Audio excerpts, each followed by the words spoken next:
అందరికీ నమస్కారం. కవి సంఘం, జయహో కవి సంఘం. కవిత్వం అనేది ఇక లేదని ఒక సందిగ్ధంలో పడిపోతున్న కాలంలో ఫేస్బుక్ వేదికపై ప్రపంచంలోని ఏ మూలగట్టునో తెలుగు సాహిత్యాన్ని ఇష్టపడేవాడు, తెలుగు భాషను ఇష్టపడేవాడు, తెలుగు పద్యాన్ని ఇష్టపడేవాడు ఎవరైతే ఉన్నారో ప్రతి ఒక్కరు కూడా అప్పుడు లేని పరిస్థితుల్లో ఈ కవి సంఘము ముందుకొచ్చింది. ఎలా వచ్చింది అంటే ఒక వేదికను ఏర్పాటు చేసుకుంది. ఇది సోషల్ మీడియా ద్వారా.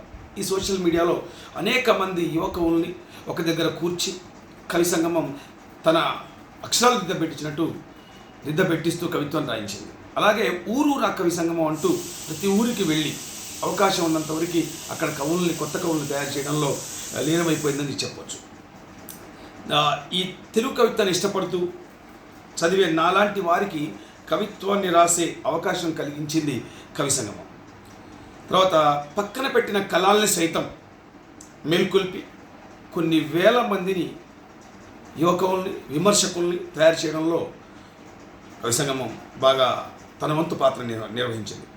కవి సంగమం 12 సంవత్సరాలు పూర్తి చేసుకున్న సందర్భంగా వ్యవస్థాపకులైనటువంటి కవి యాకూబ్ శిలాలలిత గారులకు హృదయపూర్వక విప్లవాభినందనలు తెలియజేస్తూ జై హో కవి సంగమం.